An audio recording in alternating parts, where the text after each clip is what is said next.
Hello students, welcome to our channel Pioneer Education Academy. आज हम सब पढ़ेंगे विसर्ग संधि।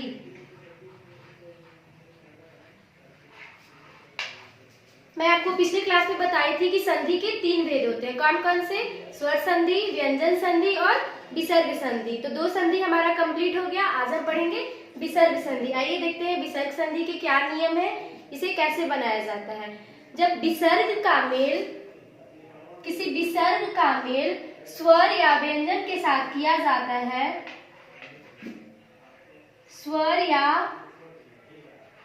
व्यंजन के साथ किया जाता है, तो उत्पन्न विकार को विसर्ग संधि कहते हैं।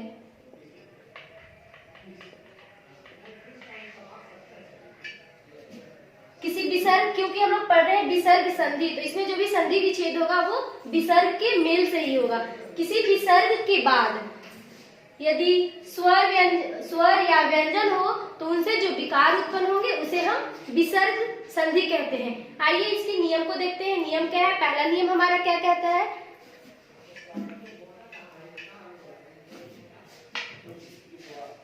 पहला नियम है विसर्ग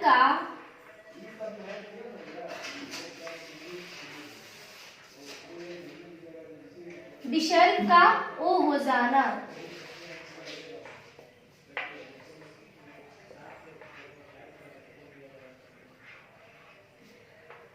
आइए समझते हैं कि ये विसर्ग का ओ कैसे होता है। यदि विसर्ग से पहले अ हो तथा उसका मेल अ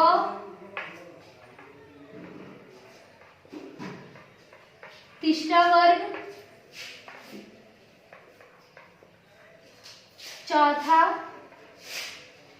तथा पांचवा या अंतःस्थ व्यंजन। मैं पिछले क्लास में आप लोग को बताती हूँ कि वर्ग क्या होता है। प्रत्येक वर्ग का तीसरा वर्ण, चौथा वर्ण तथा पांचवा वर्ण या अंतःस्थ व्यंजन य, र, ल, व और ह, जब इसका मेल विसर्ग का मेल इसके साथ किया जाता है तो ये ओ में परिवर्तित हो जाए, विसर्ग ओ में परिवर्तित हो जाता है। जैसे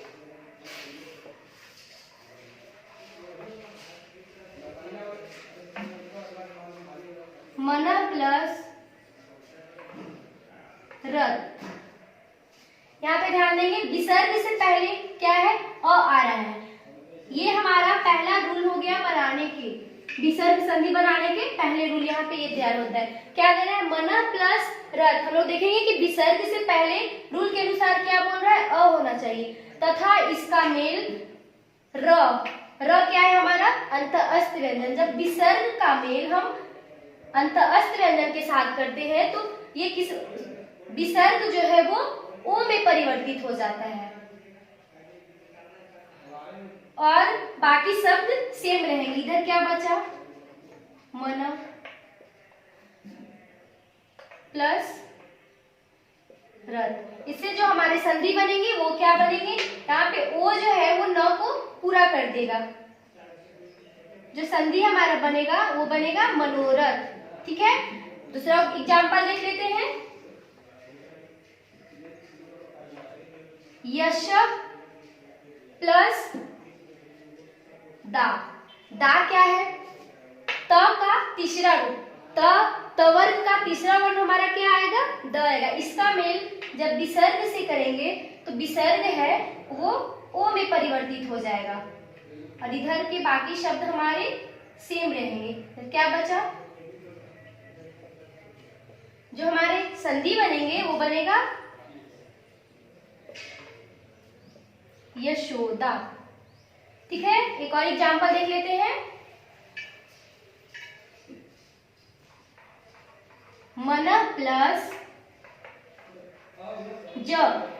चवर्ग का तीसरा वर्ण क्या आ रहा है? ज आ रहा है। जब हम इसका मेल विसर्ग से करेंगे तो विसर्ग हमारा ओ में परिवर्तित हो जाएगा। इधर का शब्द सेम रहेंगे। क्या बचा हमारा? ज। न ओ जो है न को पूरा करेगा तो यहाँ से वर्ण क्या बनेंगे? नो बनेंगे। इससे हमारा संधि जो बनेगा वो होगा मनोज। तो पहले रूल को हम लोगों ने समझ लिया। इसमें कुछ अपवाद है। अपवाद क्या है, आइए देखते हैं। यदि विसर्ग से यदि प्रथम वर्ण क्या हो हमारा, पुनः तथा अंत, जब इसका मेल हम अ या तीसरा, चौथा, पांचवा या अंत अस्त व्यंजन के साथ करते हैं तो यह ओ में न बदलकर र में बदल जाता है। जब इसका हम मेल अ, तीसरा, चौथा, पांचवा या अंत अस्त व्यंजन के साथ करेंगे तो ये ओ में न बदलकर र में परिवर्तित हो जाता है। एग्जाम्पल से समझते हैं। पुनः प्लस जन, च का तीसरा वर्ण है, च वर्ग का तीसरा वर्ण, इसका मेल जब हम पुनः से करेंगे तो ये ओ विसर्ग जो है ओ में न बदलकर र में परिवर्तित हो जाएगा। आधा र, इससे हमारा संधि क्या बनेंगे, पुनर्जन्म, क्योंकि र आधा है तो ये वर्ण के ऊपर में लिखे जाएंगे। अंता से एक एग्जाम्पल देख लेते हैं। अंता में भी वही है, यदि इसका मेल अ, तीसरा, चौथा, पांचवा या अंत अस्त व्यंजन के साथ करते हैं तो यह ओ में ना बदलकर र में बदल जाता है। इससे क्या होंगे हमारे एग्जाम्पल, अंता प्लस धान, त का चौथा वर्ण क्या है, ध है। जब इसका मेल हम विसर्ग से करेंगे तो रूल अनुसार ये ओ में न बदलकर र में बदल जाएंगे। इससे हमारा वर्ण क्या बचेगा, अंतर्धान। ये संधि में बहुत से बच्चों का गलत होता है। अगर ऐसा विच्छेद दिया हुआ होता है तो बच्चे लोग क्या बनाते हैं, इसका अंतर ध्यान बनाते हैं। तो इस रूल के अनुसार आपका वर्तनी भी सही हो जाएगा। अंतर ध्यान ना होकर इसका जो संधि बनेगा वो अंतर ध्यान बनेगा, अंतर ध्यान नहीं। आइए अब विसर्ग संधि के दूसरे नियम को देखते हैं। दूसरा नियम क्या कहता है,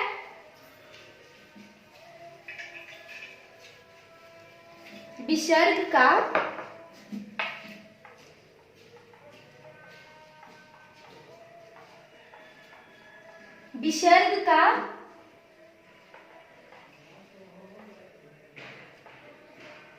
र हो जाना, विसर्ग का र हो जाना। इसके रूल क्या है, यदि विसर्ग से पहले अ आ को छोड़कर अन्य वर्ण, अ आ को छोड़कर अन्य स्वर का मेल जब हम आ, उ,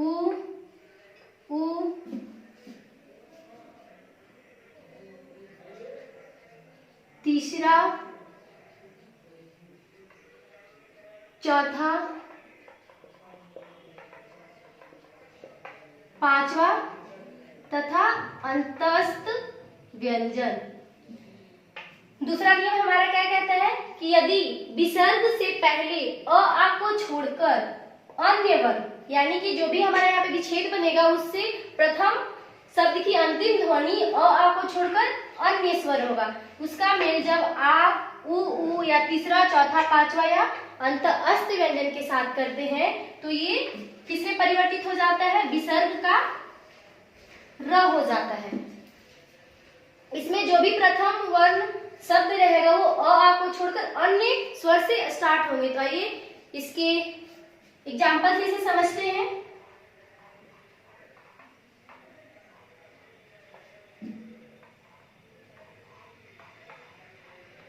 नी प्लस धन, विसर्ग से पहले कौन सा स्वर आ रहा है, ई आ रहा है। जब इसका हम विसर्ग का मेल हम धन से करते हैं अर्थात दूसरे वर्ण से करते हैं तो ये विसर्ग का र हो जाता है और बाकी सेम रहेंगे। तो इससे जो हमारा संधि बनेगा वो बनेंगे निर्धन, यहाँ पे र आधा था, इसलिए हम लोग र का ऊपर में रेफ लगा दिया है। दूसरा एग्जाम्पल,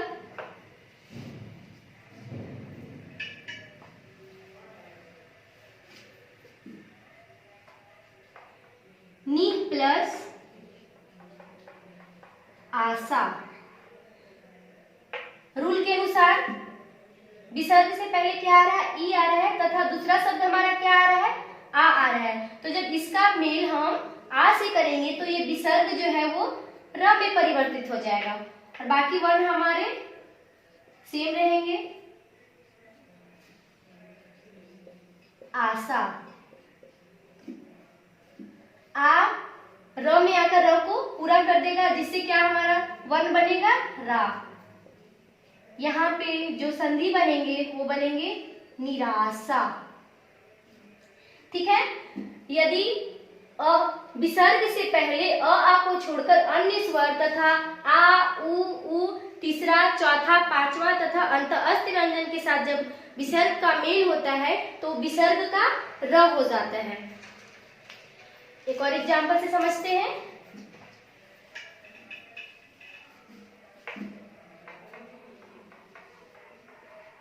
आशी प्लस वाद, वह क्या है, अंत अस्थि व्यंजन तथा विसर्ग से पहले हमारा रूल के अनुसार क्या आ रहा है, बड़ी ई आ रही है। जब इसका मेल हम अंत अस्थि व्यंजन के साथ करते हैं तो विसर्ग का क्या हो जाता है, र हो जाता है। तो जो हमारे संधि बनेंगे इससे क्या बनेंगे,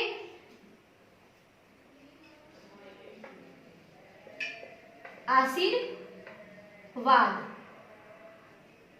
आधा र का उच्चारण हो रहा है, इसलिए यहाँ पे र पूरा ना लिखकर हम इसके रेप लिख दिए। बहुत से बच्चों को आशीर्वाद लिखने में कठिनाई होती है, अक्सर गलत लिखते हैं। क्या लिखते हैं,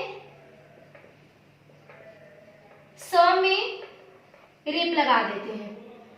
तो एक बात ध्यान देंगे कि जब भी आधा र होता है तो उसका उच्चारण पहले होता है, लेकिन जो वर्ण लगते हैं वो उसके बाद लगते हैं। जैसे जब हम इसका उच्चारण करेंगे तो क्या होगा, आरसीवाद हो जाएगा। यहाँ पे रूल के अनुसार क्या कह रहा है कि जब भी र का उच्चारण होता है, उच्चारण पहले होता है, लेकिन जो शब्द लिखते हैं वो वर्ण के बाद भी लिखे जाते हैं। आशीर्वाद, यहाँ पे देखेंगे कि र का उच्चारण पहले हो रहा है, लेकिन लग कहाँ रहा है, रे वर्ण के आगे। ठीक है, ये दूसरा रूल आप लोगों ने समझ लिया। अब हम आएंगे विसर्ग संधि के तीसरे नियम में। आइए देखते हैं तीसरा नियम क्या कहता है।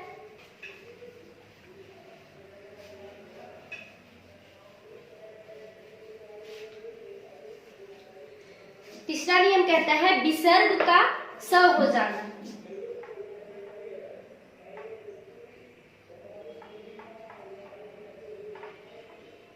विसर्ग का स हो जाना। आइए इसके रूल से हम समझते हैं। यदि विसर्ग का मेल त थ स के साथ किया जाता है, यदि विसर्ग का मेल त थ स के साथ किया जाता है तो विसर्ग का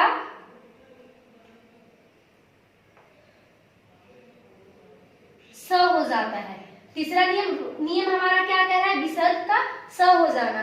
तो ये हमारा तीसरा रूल तैयार हो गया। यहाँ पे क्या बोल रहा है कि यदि विसर्ग का मेल त थ स के साथ होता है तो विसर्ग का स हो जाता है। आइए देखते हैं, एग्जाम्पल से समझते हैं कैसे होगा।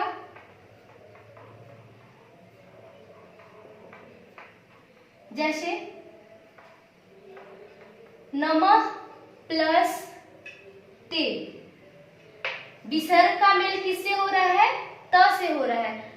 तो रूल के अनुसार क्या कहता है कि जब भी विसर्ग का मेल यदि त से होता है तो विसर्ग जो है वो स में परिवर्तित हो जाता है।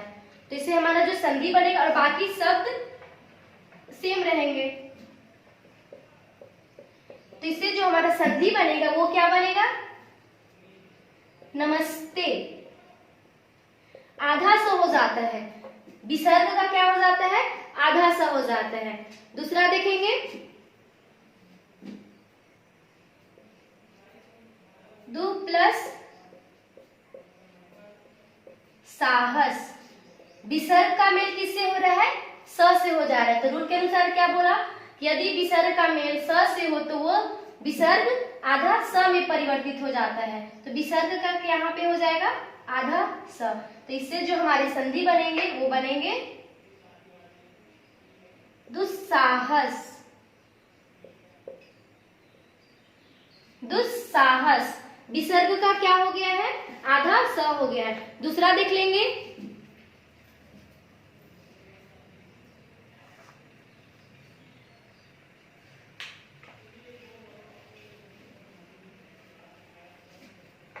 मन प्लस तब। मन प्लस तब विसर्ग का मेल किससे हो रहा है? त से हो रहा है। विसर्ग का क्या हो जाएगा? आधा स हो जाएगा। तो इससे जो हमारे वर्ण बनेंगे वो क्या बनेंगे? मनस्ता। मनस्ता। ठीक है, आप लोग समझ लिए। ये हमारा विसर्ग संधि के 3 नियम हुए। 3 नियम में अपने अपने रूल अलग है। तो इसे आप घर पे अच्छे से बैठे और इसके एग्जाम्पल इसका लेकर आप बहुत से इस तरह से संधि बना सकते हैं। तो आज के चैप्टर के लिए इतना ही। अगले क्लास में हम लोग मिलेंगे नए सब्जेक्ट के लिए। So thank you.